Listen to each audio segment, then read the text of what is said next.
Hello and welcome to Assemblies of the World with me, Anna Isabel. And today I am joined all the way from New Zealand by Bill. Hello, Bill. Hello, Isabel. Hi, Anna. Anna, how are you? How are you? Well, just waking up, really. You may be getting ready for bed, but I'm just waking Yeah, I'm sort of along those lines. Sort of along those lines. Yes. Yeah. So you're here today because you have set up assemblies in New Zealand, and you've been looking at the matter of jurisdiction. Maybe before we start, give us an idea of your background and how you have acquired the knowledge that you have. Okay. To do that, I can go back to about 2005 when I got my very first uh, affidavit and claim of right. Put it in, got it all stamped out and everything like that. And like everyone, never used it. And never had a need to use it because most people don't. That's the one thing I've found in this whole thing is everyone's worried about something, but they only get hit once or twice in their lifetime, maybe three times, and that's it. So this Yeah. affidavit that you have, what was it actually for? Oh, that was for.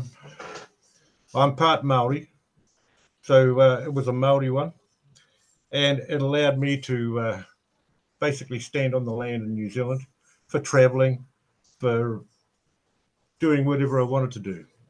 Being Indigenous. So, and being Indigenous, I decided I'd make the best of it. So I just happily moved along through my 40s, through my 50s, or no, 50s, 60s, 70s. And, well, I haven't got through the 70s yet. But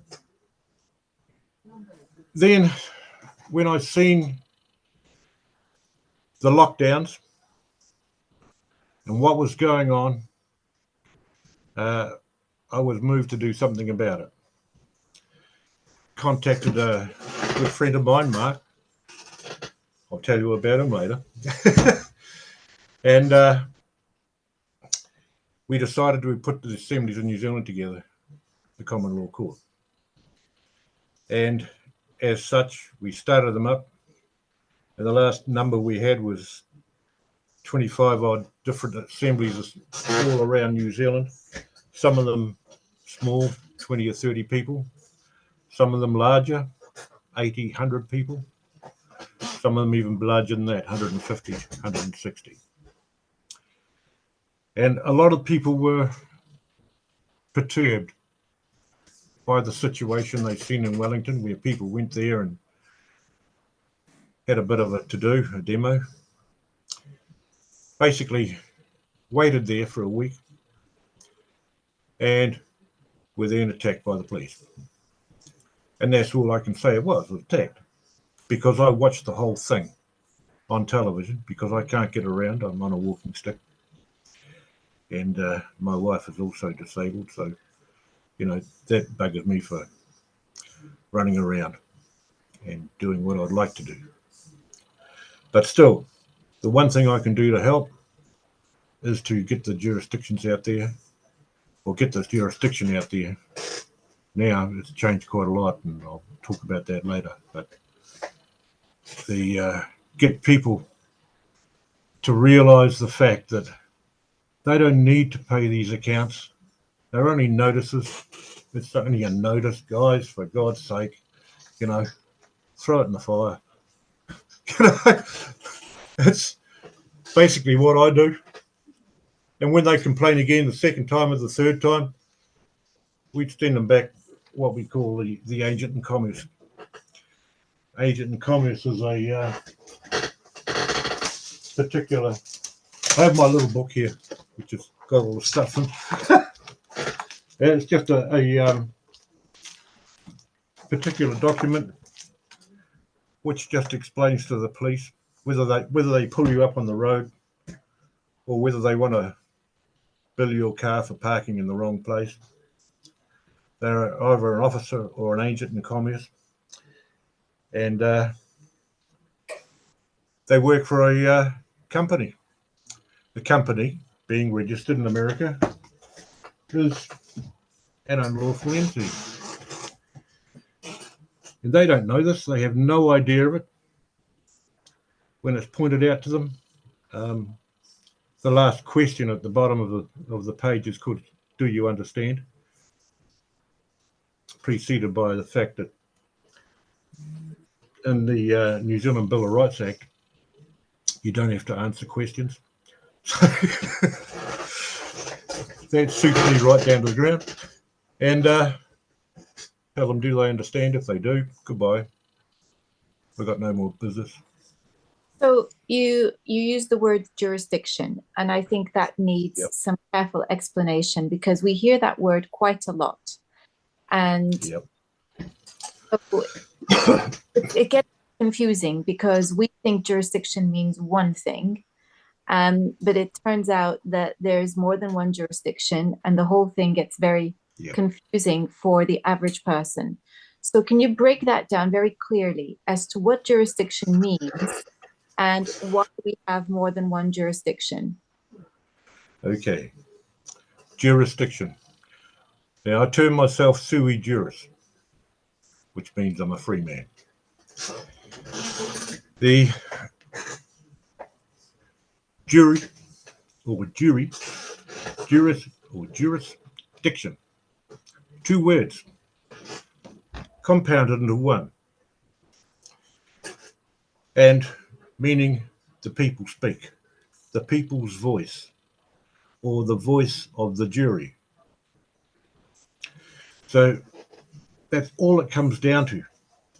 But from that, they have, over the years, put together various jurisdictions, and they range from your local tennis club, who has its own rules and is a trust, and can investigate things within them rules, to your government, who governs your mind, to your police, who have their own jurisdiction, which is why they have a royal commission or a commission or a commissioner to look after that jurisdiction. And so when we look at the whole common law structure, you have the people. They then decide on having a royal there, whether it's the Queen or whether it's the King, to rule them.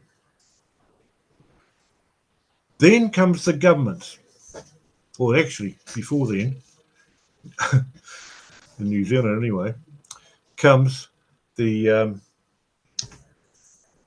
what's the word? Governor General,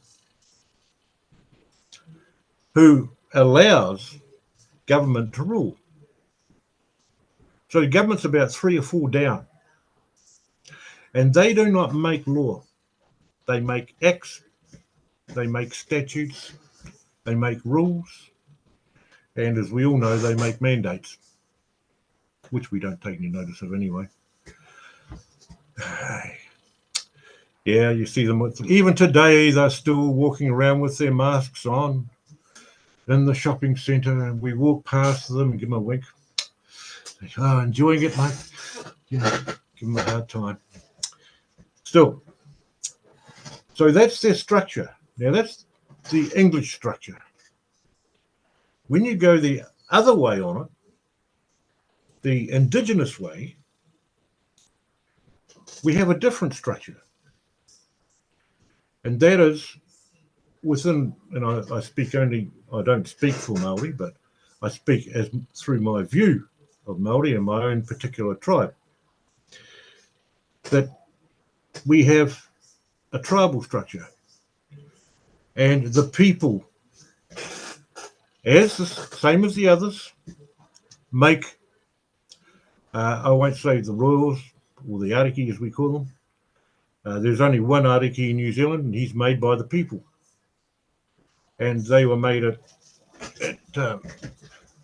Ngarawahia, whereas my people come from way down the South Island, the bottom of it.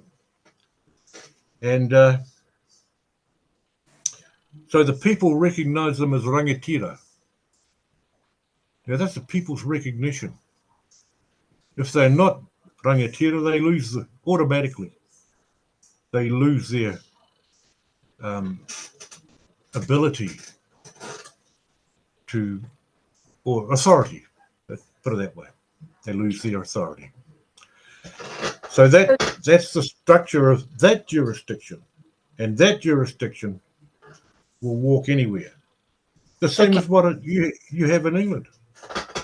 So just to get this absolutely clear in everybody's minds, all jurisdiction means is that there is a group, whatever the group is, that has agreed on a code of conduct, which we might call rules, acts, and enactments. That's what it means. So consequently, we have government's jurisdiction, we have the police's jurisdiction, we have lots of different jurisdictions, and by implication, that then means we can create our own, and under common law, that's the way it should be, that we, the people, together are the ones who are actually supposed to have true jurisdiction. So if this is correct, then it has implications for sovereignty, does it not? It has implications all the way along the line, Anna, because right now you can stand within God's jurisdiction automatically. Automatically. Genesis 1:28 gives you the authority to rule. That word, rule. And that's in the Geneva Bible. In the King James Bible, it gives you dominion, which is just about as good as rule. Not quite, but just about. And those authorities are there. But further to that, if you go outside my gate, you'll see a figure standing out there that's carved out of wood. It's what we call a manaya, or a protector of the territory. Now that manaya stands and says that anything within its boundary is under its control, or under my control, my property. As my property, you don't step on the land because there's a trespass notice there. And it tells you if you step on that land, you're going to go bang, lose your money. Simple. They come in to change the meter around. Oh, that's good. We want to change your meter. I said, no, you can't. He says, but it's our meter. I said, no, it's not. He says, why? I said, it's on my house. And that house is my property. And you don't go anywhere near that property. I don't care whether you paid for the meter or what. When the minute you put that on my house, it became my meter. Oh, he said, okay. Walked away, never been back. And it's just standing. You get your standing from that jurisdiction. For 3 feet around me, either side of my body, is my jurisdiction. That's what God gave us. Everyone was given that same jurisdiction. When 2 people come together, it goes to 6 feet each. When 4 people come, it's out to 20 feet. When you get 20 people there, it's out to 100 feet, the jurisdiction. The people speak. It's the people's voice. And it's always there. Okay, so that's fine in theory. And, right? Would welcome that proposition. But the fact is that you're talking about the Bible as though it is a legal document, and a lot of It people, is. a lot of people It don't is. God and are going to find it very difficult to accept the fact that the Bible has any standing in court. So, can you talk us through that, please? It's got heaps of standing. Every courthouse throughout the world has a Bible in it. You cannot even go anywhere without swearing on the Bible in front of God. Oh my God. There's heaps of standing. The problem is they won't admit to other people that it has got that because it takes their authority away from them. Because all law, all LAW is purely in the Bible or customary or traditional law.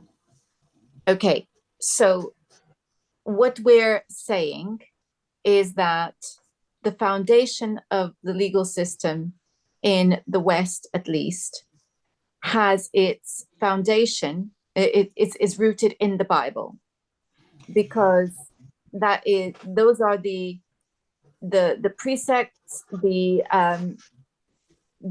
foundations on which we have our shared values, and therefore we created the laws based on the Bible. Okay, so people will get their heads around that pretty quickly. But how do we demonstrate that the Bible itself, and I believe it's the King James Bible in particular, is an actual legal document? It's pretty easy because the laws themselves are expressed within it, and they will use that automatically within their court system as the law. Because law itself comes down to three things: your land, your air, and your water. We're talking about in New Zealand, in Australia, in England, in Cornwall, Admiralty law. But, I've been talking to you about land law, the law of the land, the law that I stand under, the law that I, as a man, as a God's man, as a man who stands upon the land, fed by my Mother Earth, because Mother Earth feeds you, believe it or not, through your feet. That's why you run around in bare feet every now and again, to get rid of pain.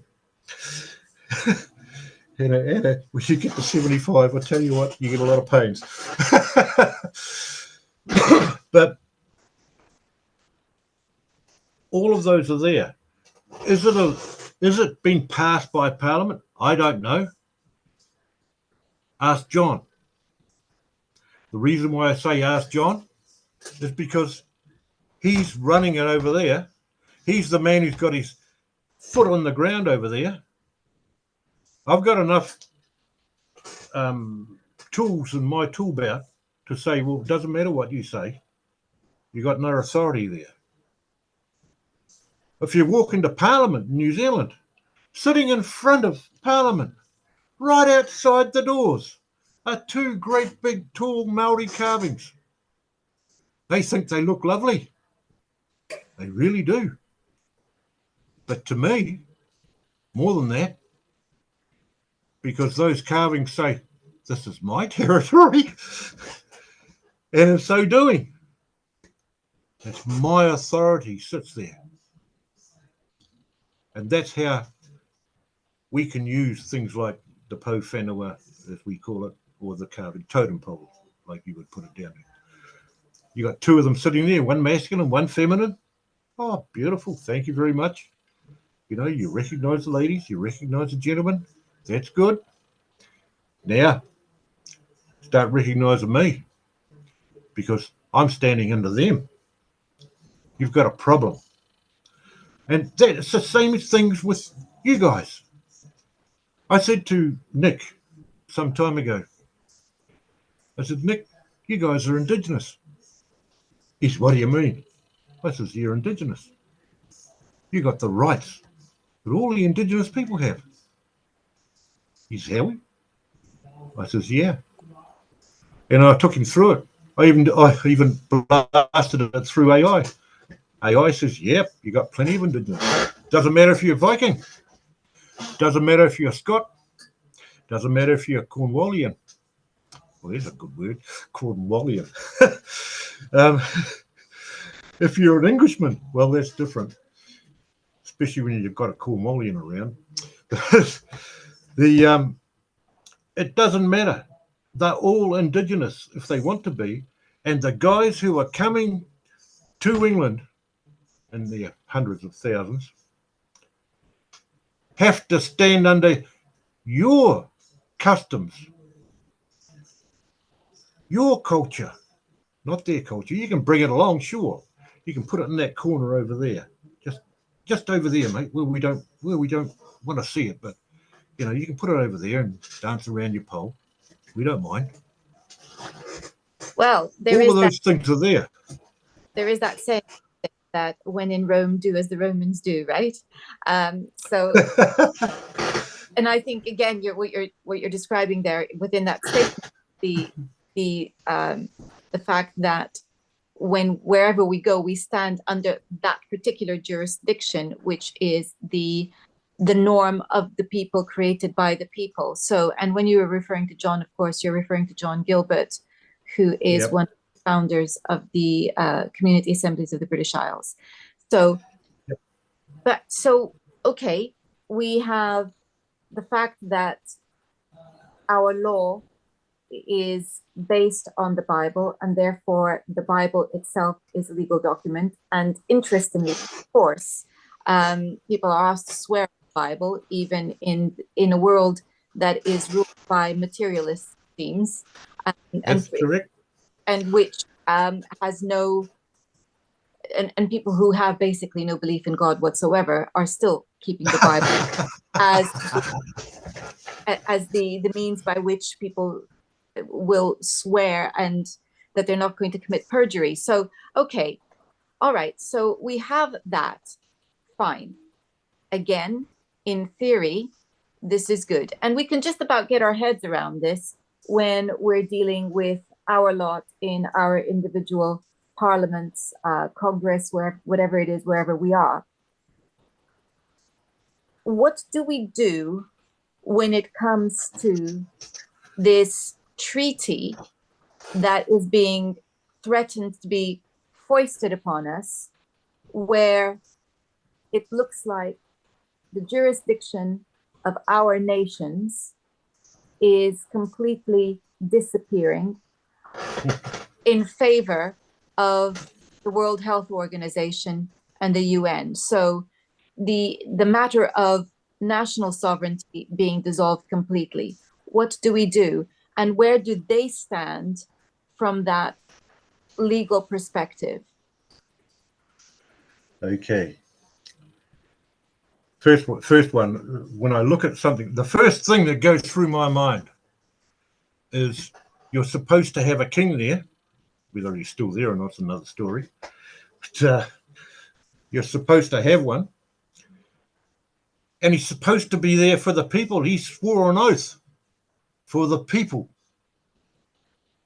And in not bringing that oath forward, when the people come forward in front of him and put that document in front of him, which might have 5,000 signatures on it, it might have 50,000, it might have 5 million signatures in front of him, and he doesn't do any damn thing, then he's out. He's no longer king. Full stop. He's just broken his oath. He's no longer king completely. He made that oath in a cathedral. Oh, good. Great.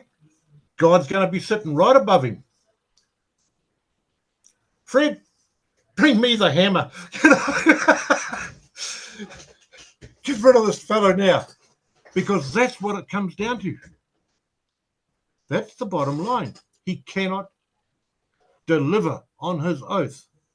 That oath was for the people, and that's huge, because he cannot become king without it.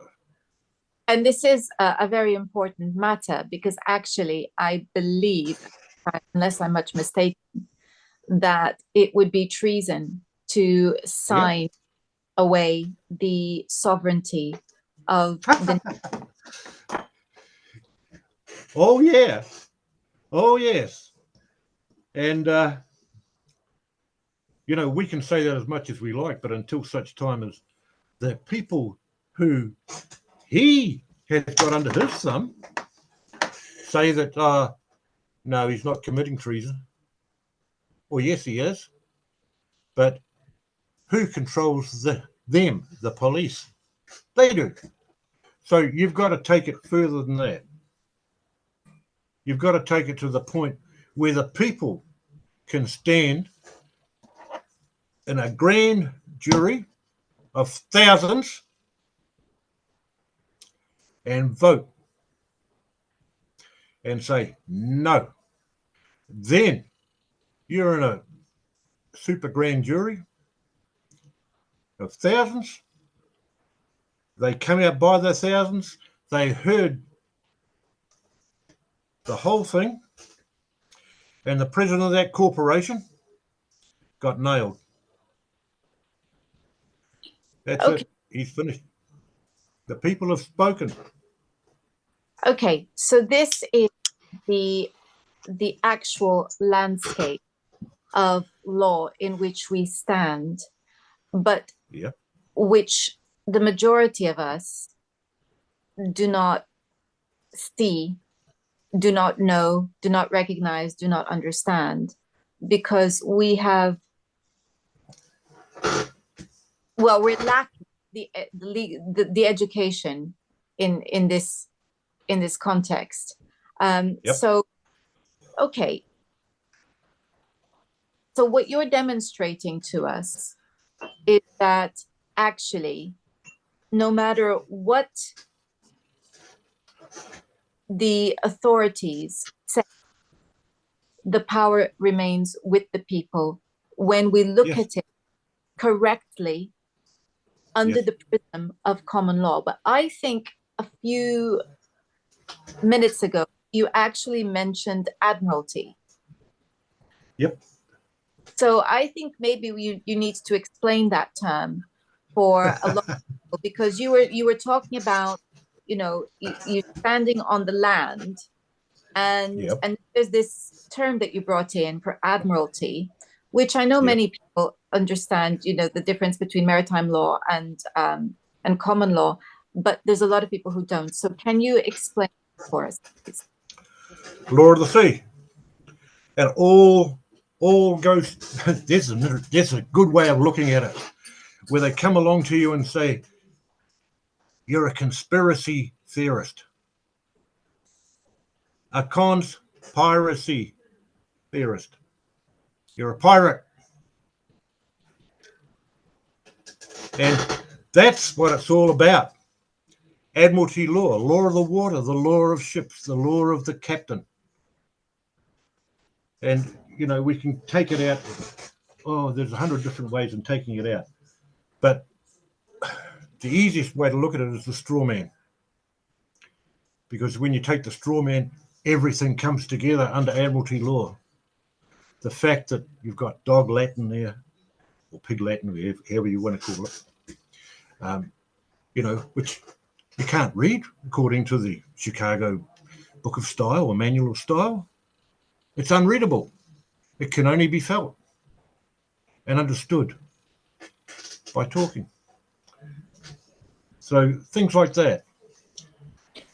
Okay, let's Then back. you get into it.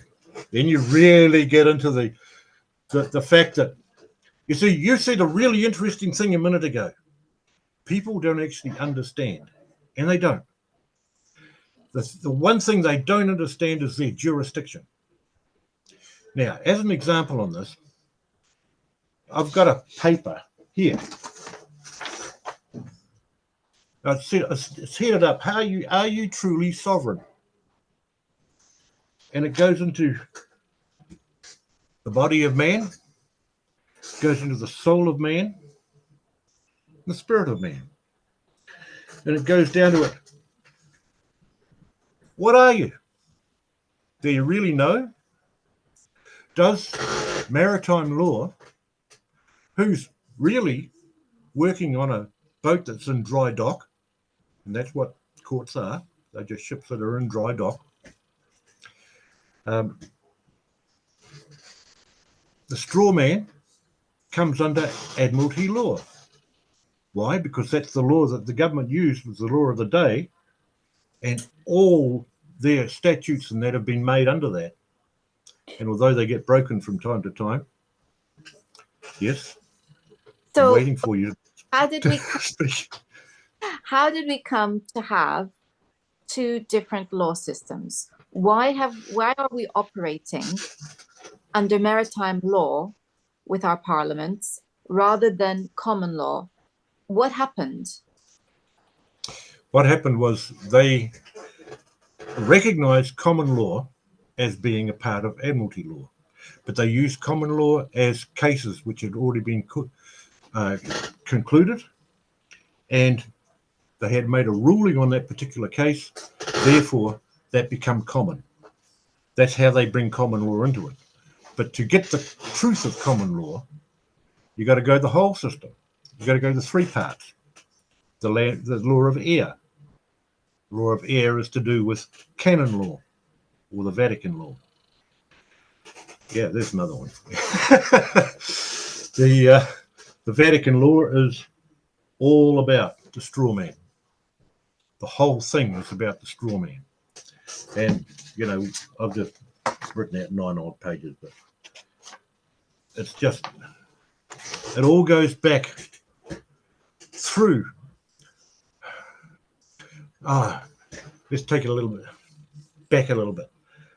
Let's look at the Admiralty law and the law of trusts, or the land law of trusts. When you go through trusts, you've got to say to yourself, well, they don't have any call on my land. Look, I've got land all over New Zealand. In the bottom of the South Island, I've got land up here in the North Island. And they got no call on that land because it's Maryland. Why have they got no call? Let's have a look at that. And so there's a trust involved which goes right back to Genesis 1:28. God said you can rule the land.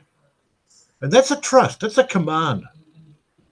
It is actually a command that you have that right. And that's been carried on through the Maori side, even to this day. The government can't touch that land. They will try. They're cunning buggers. They will try all sorts of things. You know, we'll put a fence around it. Oh, will you? Yeah, we'll put a fence around it. It won't cost you anything. Oh, yeah. And so the dummies who are, you know, the ones who are the trustees sit back and say, okay, do that. We don't know anything about it, being the beneficiaries. Find out later that they put a fence around it, and in so doing, claim the management of it.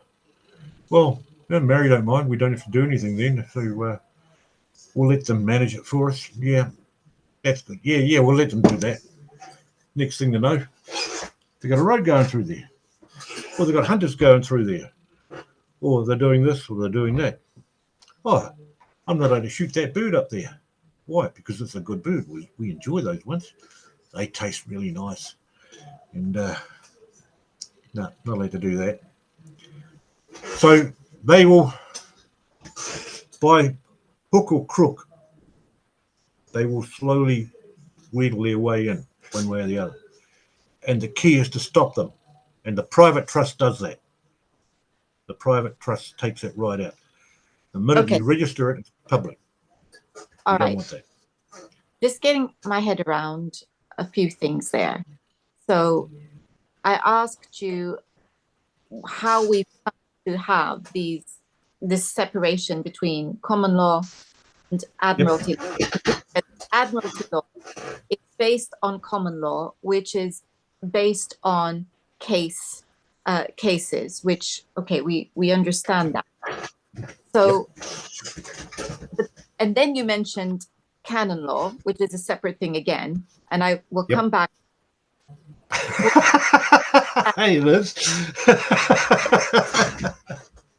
How it comes that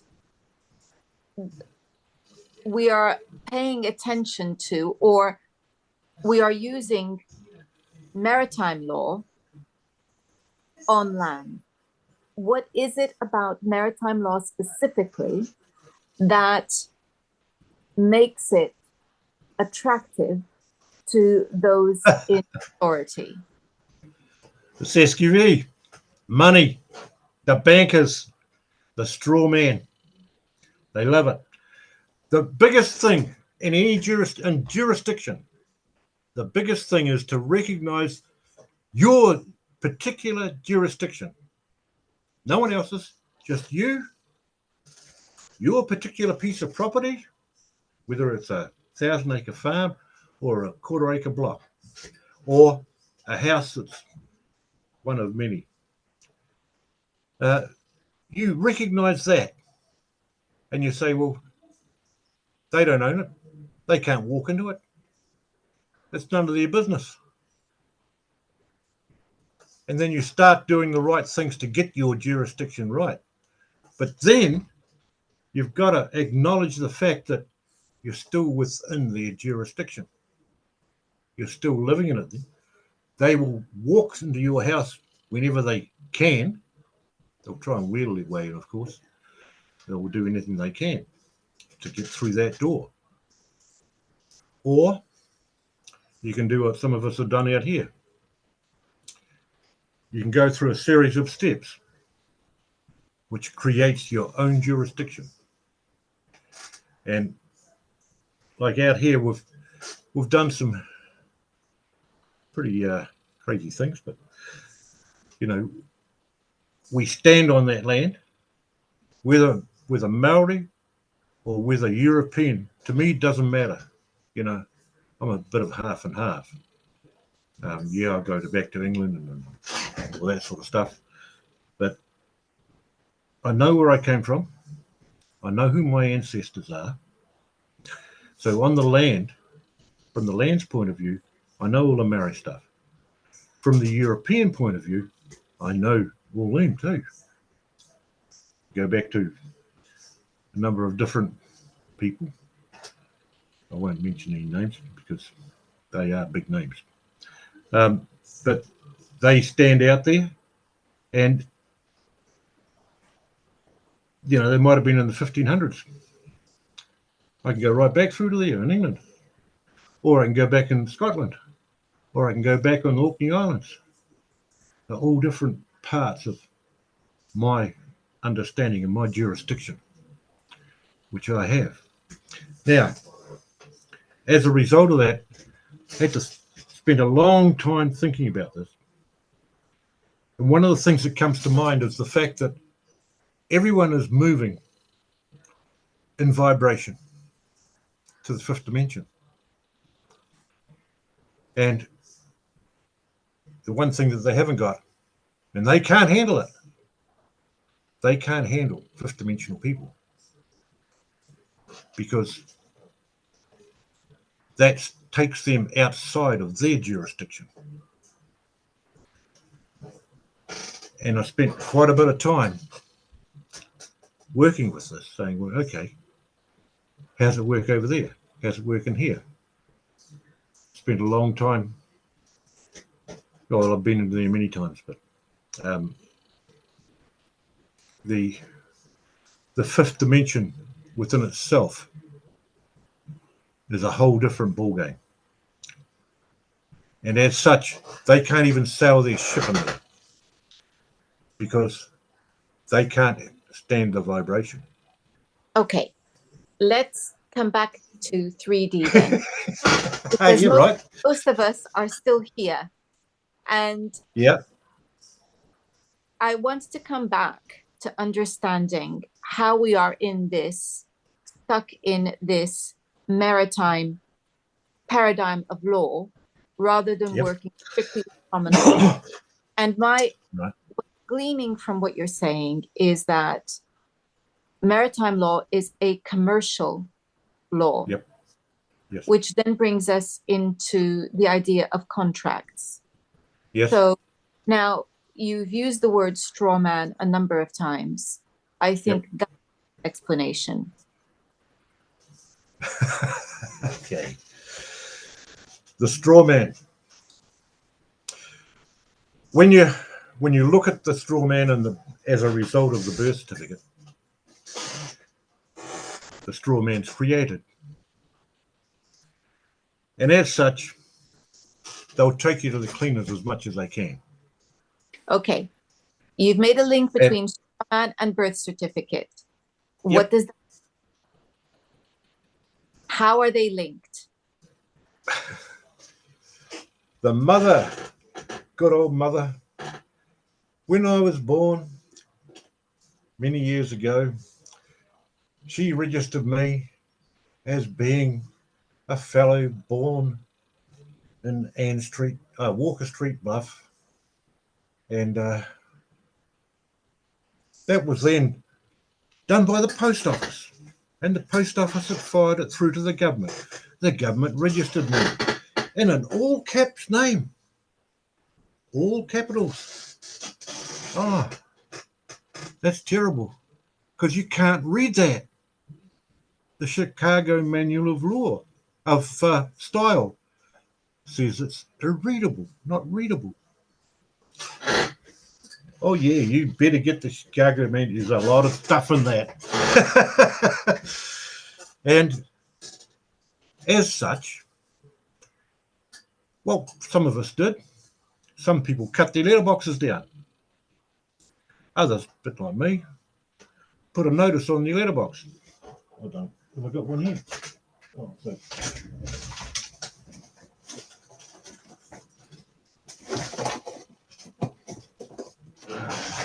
Put a notice on the letterbox. Oh, that's a trespass notice. It's disappeared.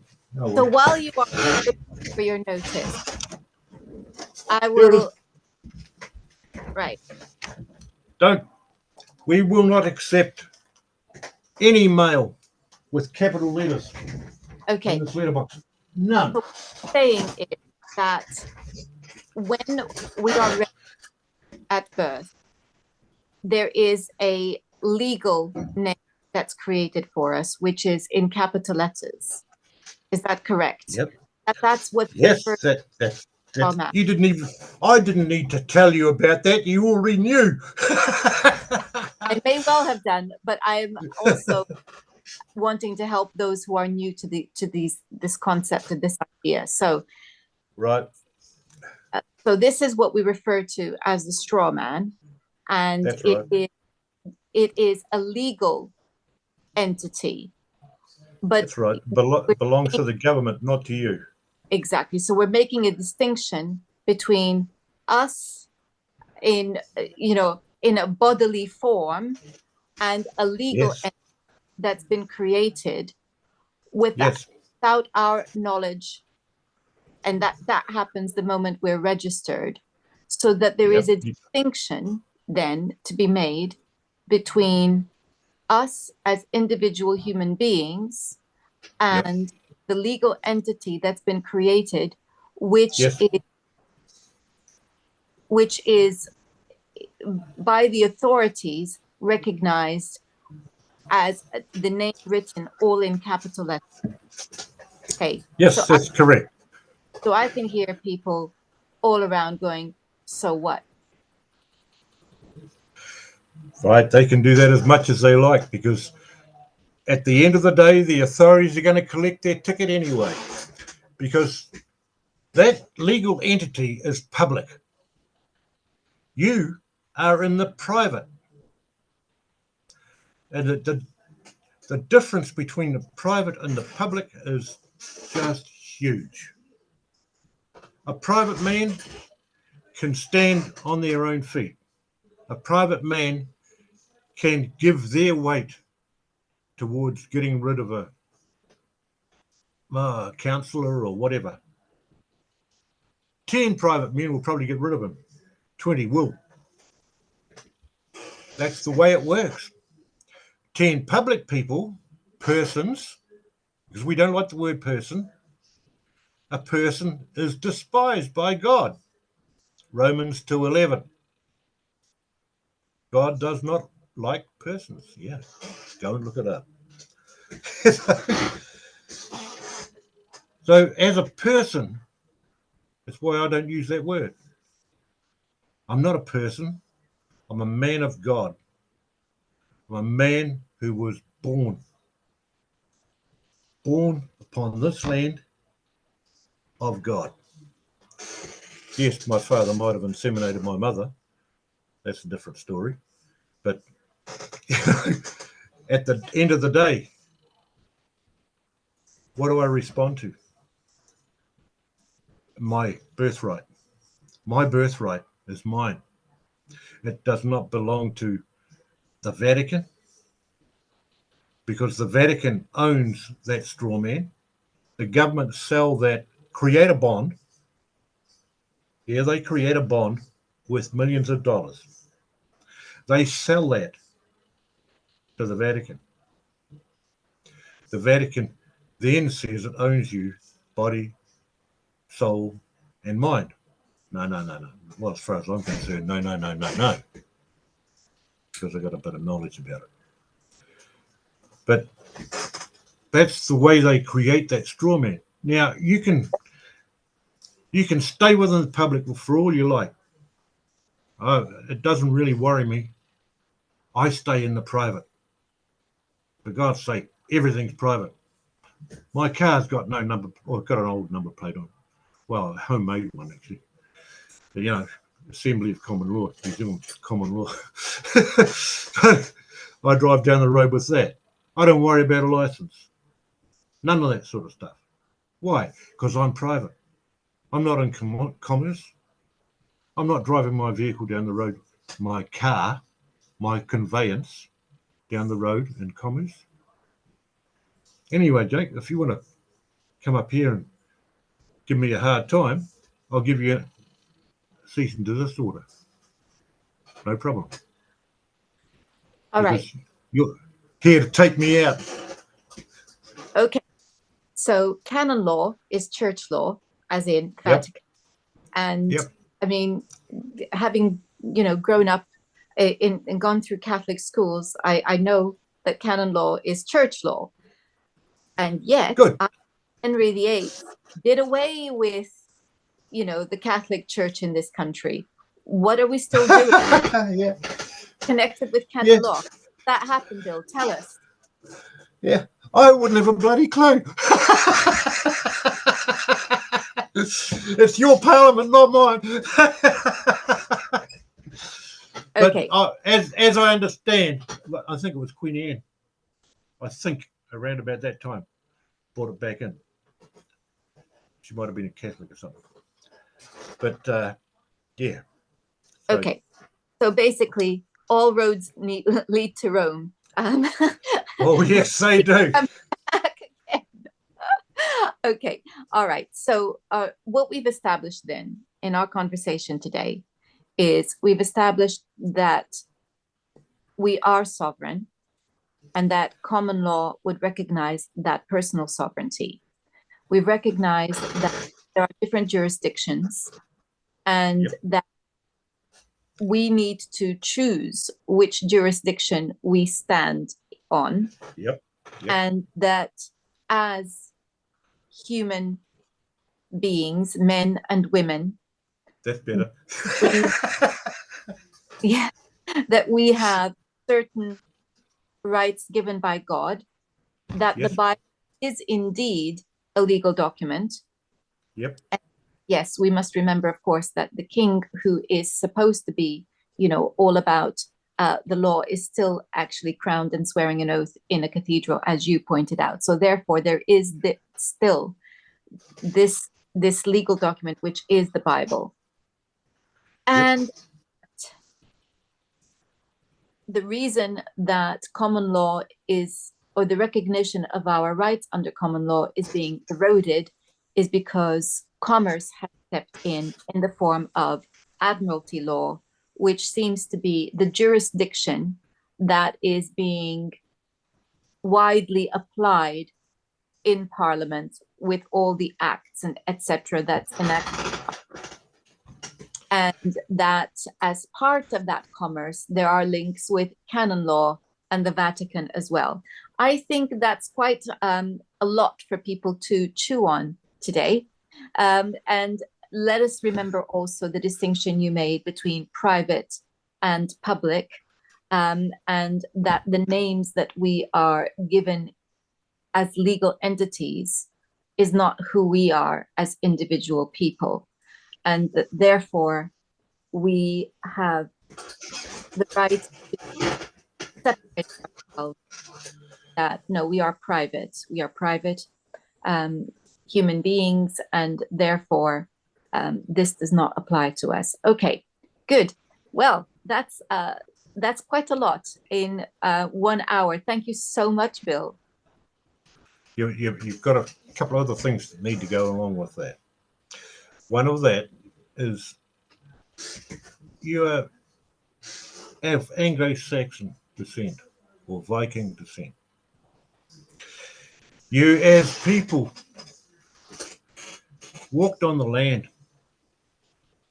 Having walked on the land, you drove stakes, or you staked your claim. You staked the same as a gold claim. You staked your claim for your piece of land. Your neighbour staked his along with you, and you formed a town or a village, which became a town, which became a city. And every one of your cities, every one of them, have got around them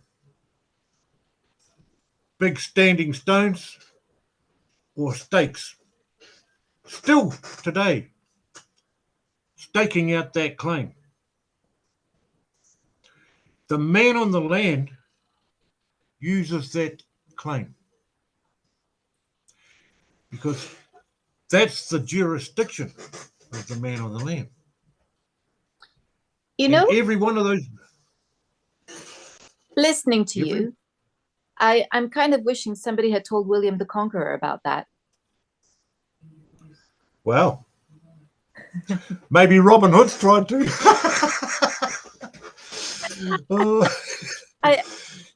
Look, he had his own jurisdiction.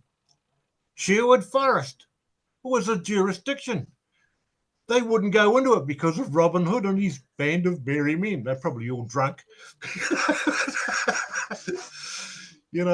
Where's Alan Dale? Oh, he's got the keg over there. He's having a drink. But that's his jurisdiction. The same thing. Every town and village has got their own jurisdiction. How many of them? How blinking many of them have actually gone to searched out through their museum or some of their old people, because the old people still know. They will still know the connection between that part of the land and that part of the land, where those two line up, and that one connects to that one there, and that one connects to that one over there, and that one connects to that one there. Because that's the jurisdiction. And the minute they put 10 people in there, or actually 14 people, 13, they've got their own common law court, they've got their own jurisdiction, they're away. Okay. They can kick the police out of that place and say, you come in when we allow you, not when you allow us. And that's the only way you can take care of it. The same with the straw man. Until you put your no trespassing signs up and you trespass the mailman and you do your proclamation, because that proclamation, I'm heavy on that. And the reason for that is because it's so damn powerful. That covers the indigenous side of you. It covers the French side of you or the Dutch or whatever. All covered. And the fact that you've you know and understand your territory or your tribal areas, you're halfway there. Then you've got to get on and put a little bit of work in, try to understand it, because they will stop you every time they can with their, oh, you've got a fine. Here's a notice. It's only a blinking notice. And it's asking you for 350 quid, or in dollars in my case. Give me $350. No, thank you very much. Goodbye. Simple. It's only a notice. It's not lawful. Not lawful. It might be legal, but is a notice of, a fine legal? Not necessarily, because it's not backed up by the people and you give no consent at all. That's the word. And there were some nice little badges going around last year at some point that said, I do not consent. And I think that kind of needs to be the motto for anyone who is wanting to reclaim their own sovereignty. And so it is all down to I do not consent. So, Bill, this has been a fascinating and most illuminating conversation. Thank you so much for your time today. My pleasure. My pleasure. And, all I can say to the people, I feel for you. I see them doing their thing as much as what you've seen them doing their thing over here for us. As much as you felt for us, I feel for you guys. But I will say one thing. You are men of the land. You are born and bred of Mother Earth. And that particular earth, it's in your genes, not the ones you wear. What's inside here? It's in your genes. Genetically, you are part of Mother Earth. And you have people who stand on that land from other lands. They try to bring their ways with them. No. You know those ways. You know the way the ley lines work. You know how to turn them, how to stop them, how to reverse them, all of that. Yeah, some of us know about it out here too. But that's all there. There are some of you, very few, who the old people will talk to. And those people are like gold, if you can find one. And you've actually got one over here. Look, he's got it. So, he's like gold, that guy. And people should learn to just listen to him a little bit. And that's all I can say about the land. I can go on for hours on the land, don't worry. Well, you need bed and I need breakfast. So I think we'll call it a night and a day for this particular conversation. Thank you once again. And thank you all for watching. Until next time, goodbye.